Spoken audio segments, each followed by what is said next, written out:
2025 Gaga is unafraid to reference or not reference.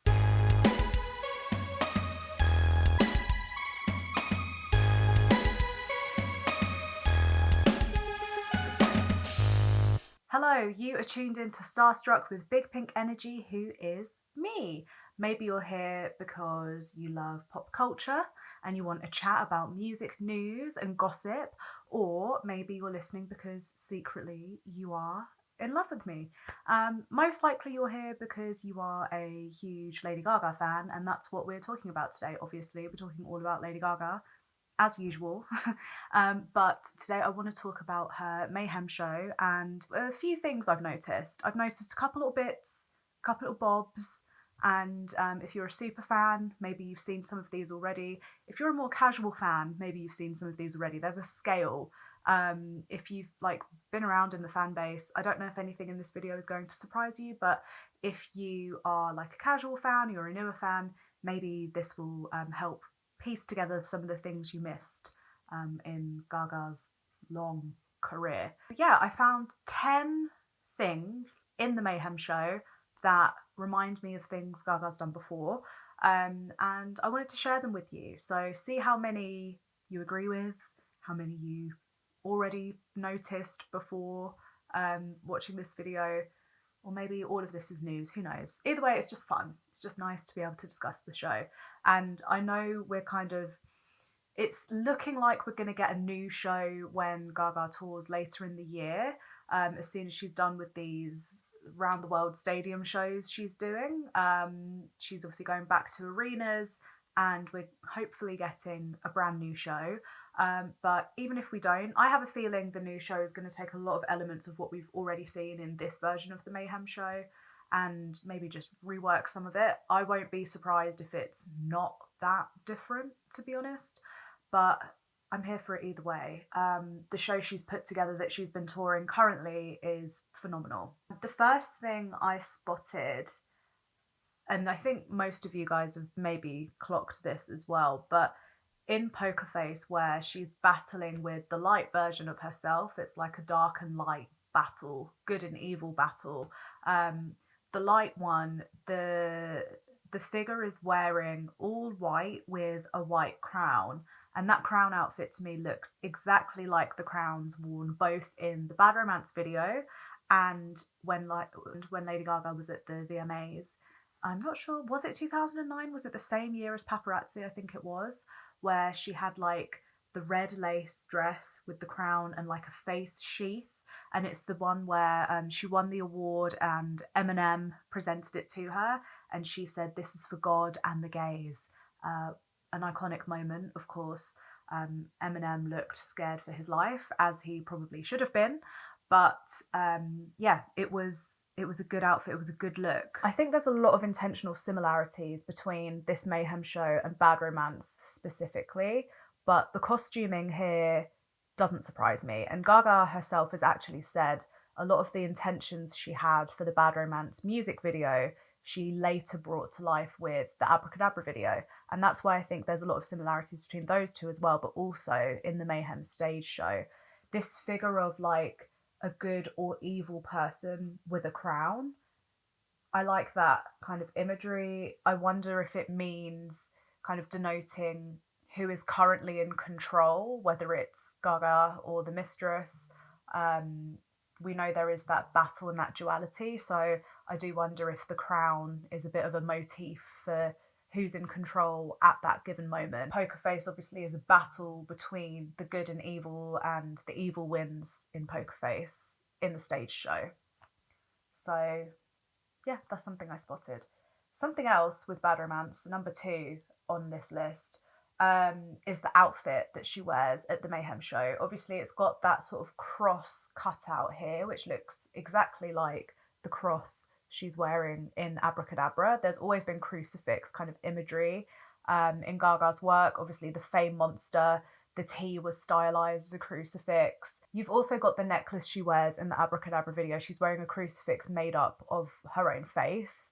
But not just with this cross in her chest. At the Mayhem show, she also has a cut out of her hip. And I've seen people talk about that maybe being related to her hip injury. It wouldn't be the first time Gaga's alluded to that. She's brought that to life and illustrated that in the Applause music video with that mannequin leg, the purple John Galliano look, where she's walking down the runway, dragging this mannequin leg behind her, and at the hip of the leg is a bouquet of flowers. So she has kind of used that imagery before, so I wouldn't be surprised if that was intentional as well. The angel wings also reminded me of the beginning of the GUY video where she was a fallen angel. She was all in brown and she was dusty and she was beaten and she was weak at the beginning of the GUY video, but now she is in bright white and she's strong, because Bad Romance is the eternal aria of the Monster Heart. It's our song and monsters never die. So for her to be kind of like the reverse of the GUY angel, but now like a stronger, still has battle scars, but she's come through the other side of that battle. I thought that was a really nice little touch for the costuming. She also has that big, like these big long fingers, her hands, and that reminded me of obviously the claw she wore at the Chromatica ball when she was singing Hold My Hand. So I think there's a lot of intentional little symbols that she's put in that final costume. Things that intentionally hint to moments of the past, but showing that she's still here and she always will be. The final thing I noticed about Bad Romance, so this is the third thing on my list, Bad Romance obviously is the encore for this show, which she did at the Monster Ball before, and it's also the reverse of the Chromatica Ball. So I think, to be honest with you, the shows that have the most storytelling in Gaga's career are going to be the Monster Ball, the Born This Way Ball, and the Chromatica Ball. So having a lot of links to these three shows isn't that surprising, but having Bad Romance where it is definitely reminded me of the Monster Ball because that's the end of the show. But also the Chromatica Ball was the reverse of that. It was flipped. She opened the Chromatica Ball with Bad Romance, and for Mayhem, she's gone back to closing with it again. And I think that is like really interesting placement. The show is also in separate acts, and that's the same way she kind of split up the Chromatica Ball. So I think that's another similarity there. I also even thought like the staging, like the Monster Ball, I know I just spoke about Gaga's costume, but the staging at the Monster Ball, all the dancers were in like white and mirror and metal kind of colours. And again, she's gone back to having Bad Romance all in white at the Mayhem show. So yeah, there's a lot of similarities there that I noticed. I think it's intentional. I think the Chromatica Ball absolutely needed to happen for us to have this Mayhem show. There's just so many ways that it feels like an even further evolution of what she did with the Chromatica Ball. So it makes sense that there's things that feel similar. The fourth thing on my list, while I'm talking about similarities between the tours, is the way that she's defeating an enemy in this show. So we had that in the Monster Ball where she was defeating the Fame Monster. We had that in the Born This Way Ball where she was defeating Mother Goat. And now in the Mayhem show, she's defeating herself and winning and losing and winning and losing and kind of learning to be at peace with the battle. But that's why there's definitely a synergy between those, because she's always been battling something, but I think it's maybe during the Monster Ball it felt like she was battling fame itself, but now she's realised she's battling the person she's become after fame. Another similarity to the Born This Way Ball, this being the fifth thing I've noticed, I've also seen a lot of people talk about this, is the stage itself, the opera house structure feels very much like the Born This Way Ball castle. The way there's different levels, the way she's kind of at some points singing from a really high point and looking down, like when she's doing Alejandro from the balcony at the Mayhem show, feels a bit like when she's doing like the Edge of Glory at the end of the Born This Way Ball where she's up really high. I think that's also quite intentional, making a fantasy place feel really real with the staging. Obviously though, I think the Born This Way Ball Castle was a really challenging stage for Gaga to work with because it is so big, and I know that contributed to her injury she had on the tour, was because how physical that show was for her to like be going up and down and all around. It was a very physically demanding show. So to kind of go back to that a little bit with the Mayhem show, I think obviously it isn't on the scale of the Born This Way Ball Castle, because that was an insanely huge stage, but I think it's kind of showing us, the fans, that she's healthy again now, and she's not sacrificing. It's not like a burden for her to perform and to go all out anymore in the way that it was for a while. So I think that's maybe why the stage feels like something we've seen before as well, but a new version. The thing is, all of these things that I'm talking about, they're things that she's done before. We're talking about Gaga referencing herself, but she's putting sprinkling something new on top of it, because she has evolved, she has changed. It's just, 2025 Gaga is unafraid to reference or not reference. Sometimes she's doing things that are exactly things she's done before, and sometimes she's doing things in a brand new way, and sometimes she's doing something completely new, but either way she's not conscious and in her head of like, I've already done this, so it doesn't feel reductive. It just feels like her being comfortable with who Lady Gaga is. Number 6 on my list, let's talk about the most obvious thing that feels like a throwback to something she's done before, and that's the opening of the show. She opens the whole Mayhem show with "This is the Manifesto of Mayhem," and we've heard her say these words before. First, during the Monster Ball, when she had the interlude, the Manifesto of Little Monsters, and that was where she told us, "When you're lonely, I'll be lonely too, and this is the fame." And she was talking through all of that with these like kind of weird, spooky visuals on the screen. I love that interlude so much. I remember, was it Brazil or somewhere? Was it Mexico? She went like years ago, and she was stunned that they knew all the words to that, even though she'd never toured there with the Monster Ball. There was something like that, I remember. It wasn't Mexico, because she did go to Mexico with the Monster Ball. Anyway, you guys know what I'm saying. It's a very powerful film. If you've been in the fan base, you know it's an important one. It's not just a regular tour interlude. It was something that really set up the dynamic between us and her vision for fame and her perspective on it at the time, which her whole early career and her thoughts about fame are just always so fascinating to me, but that itself as a short film is very important. So she continued that then with the Born This Way video, where she opens the Born This Way video with the Manifesto of Mother Monster, and that's where she describes to us the world building of what I have called the LGCU. If you've seen that video of mine, I know a lot of you have.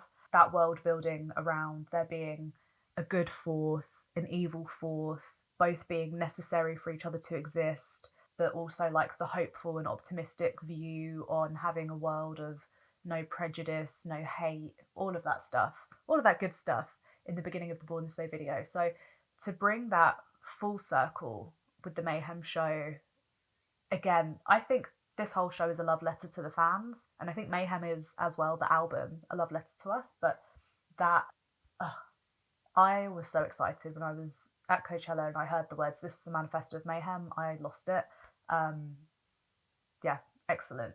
I've also got the fact that she called the final act with Bad Romance. I know I keep talking about Bad Romance a lot, but I think she really has chosen Bad Romance to be the symbol that represents our fan base. But she called it Eternal Aria of the Monster Heart. Even that feels like a link back to the Manifesto of Mother Monster and Born This Way, because she describes the eternal birth. The birth was not temporal, it was eternal. There's a couple of little links in the Mayhem Manifesto, the Born This Way one, and the Monster Ball one. All of them have links to each other, but I just love that she's specifically called out the opening of the show as being the Manifesto of Mayhem. Number 7 on my list with Paparazzi, she's used this imagery of having a broken physical body a lot. And we did see it in the Paparazzi video, the original one. So it is good that we can link that back directly, where in the Mayhem show she's putting on the armour and the crutches, it is very reminiscent of how she did that for the music video of Paparazzi, where she's in that Mugler look, and she's in the wheelchair, and she kind of is pushing herself out of the wheelchair with those crutches and stumbling forward. That's exactly how she looked for this part of the Mayhem show. So I loved that there was a direct correlation there, and it made sense with the story. It made sense back in 2009. It made sense back in 2009, and it makes sense in 2025. But it doesn't feel like she's just returning to it and bringing it out again. It feels like it really is a key part in the story. She does this thing with physical damage a lot. I don't know if you've kind of noticed, I've seen fans talking about the VMA's performance of Paparazzi and how broken she was from that, where like her body's literally swinging at the end of the performance. And in the Mayhem show, she was picking herself back up, both wearing white again, I have to say. The VMA's one, obviously she's covered in blood, and then the Mayhem one, she's clean, completely in white, and she's weak at the beginning from her battle with Mayhem, and then she's strong by the end of it. It's beautiful. I loved the version of Paparazzi at the Mayhem show, and actually Paparazzi was my favourite thing from when I saw her jazz show in Vegas when she did Paparazzi. I thought the version she did there was just beautiful. Yeah, I think Paparazzi is a bit of an underrated classic in her discography. I know, the general public loves it, casual fans love it, and big fans love it as well, but I don't know, if maybe it's just because it's so old, we don't talk about it as much, it feels, but always happy to hear Paparazzi.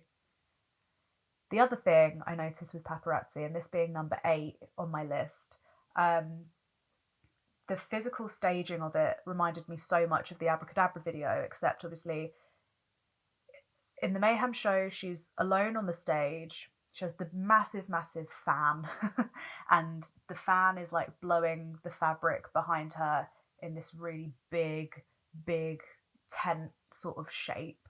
And that's kind of what her and the dancers create in the Abracadabra video with that coat she's wearing made out of wedding dresses. They lift her coat up in a way that it does look like this dramatic kind of shape billowing behind her. And they've copied that for the Paparazzi stage performance. But yeah, I thought it was a really interesting choice for them to do that just alone on the stage, where we've seen her do it before surrounded by dancers. The way she did it in the Abracadabra video actually reminded me of the end of the Alejandro video, where she's in that coat and all the gay dancers, all the gay men are like there, like literally lifting her. Same sense in Alejandro and Abracadabra, that you're not actually sure how much she's consenting to this. You're kind of like, she's being held up and lifted up by the gay community, but you don't know if she's fully kind of in control of what she's doing, or if she's just kind of being pulled through the motions by the dancers. I thought that was like an interesting choice to bring that to the stage show, but have her just alone on stage. At first, she's performing broken with the crutches, and by the end, she's standing tall and strong. So yeah, I love this show, you guys. And Paparazzi is just excellent. Last 2 things on my list. So this is number 9, and this is Zombie Boy. She's obviously doing the choreography with all these skeletons, which is really fun, very campy. You've got the dancing skeletons, but the most obvious thing is Zombie Boy. So in the Born This Way video, Gaga has the Zombie Gaga, where she appears next to the model Rick Genest, also known as Zombie Boy, who is sadly no longer with us. But in that video, she replicates his makeup, and she has the skull, and she looks like a skeleton, and they look like a skeleton couple in the music video. But he was known as Zombie Boy, so I like to think maybe this song is a little bit of a tribute to him. And then to come out on stage and actually perform with a fake skeleton, it feels like a little tongue-in-cheek way to remember who the original Zombie Boy was. Because think about it, a zombie is a living dead person, right? So she could have done Zombie Boy with like a green Frankenstein's monster looking kind of figure, but she chose skeletons. And I think she did that to kind of pay tribute to Rick Genest. The final thing I noticed, and maybe you guys are going to say this is a reach, but I think the costuming for Shadow of a Man has a slight military feeling to it, because it's a bit of a callback to her performance of Shiza at the Born This Way ball. And I know Shiza is actually in the set list for this Mayhem show, but it does feel like Shadow of a Man is like a part two to Shiza in like concept. Obviously, Shiza was all about female rights, being a feminist, feeling strong in a male-dominated world. And I think all of those themes are the same for Shadow of a Man. So for the costuming to be that same kind of military and battle feeling, I think that's intentional. Even the choreography and the staging is a little bit reminiscent of how she's kind of like with all of the other dancers. It feels a bit like an army, all of them on the stage together. I think it's supposed to feel that way. Obviously, in the Born This Way ball, Shiza was like a battle against Mother Goat or whatever. And the Mayhem show is a battle against herself, the dueling twins of good and evil, Mayhem and Gaga, whoever it is, whatever we're calling them. All of these things are kind of like a metaphor for a battle. But yeah, it definitely reminded me of Shiza a lot. So they are the 10 things I picked out. Honestly, the Mayhem show has so much storytelling and so much work has gone into it that I feel like I'll be picking out things for years to come and drawing comparisons and conclusions for a long, long time. But yeah, I just wanted to share these at this moment in time before we see whatever the evolved version of the show is for when she takes it to arenas. I don't know if you guys want to let me know in the comments if you guys noticed any of the same things I did, or maybe if I missed anything. I always love reading what you guys are saying and your theories and things like that. I know this is a slightly shorter episode, but I hope you still enjoyed it. I do want to get back into covering a bit more of what Gaga's doing lately. I feel like maybe the format for that is maybe more when I do the live episodes. So I don't know if you guys enjoy those, if you want me to do those, and maybe I'll do like after we see, at the time of recording this, I don't know when this is going out, but at the time of recording, this is pre-Singapore, pre-Netflix Tudum show. But maybe like after we see Tudum, I'll do a live or something and get a special guest so that it's not just me yapping here by myself all the time. But yeah, let me know what you want to see. Let me know what you thought. And I will catch you very soon. Thanks so much for tuning in. Best wishes and kisses. Bye, bye, bye.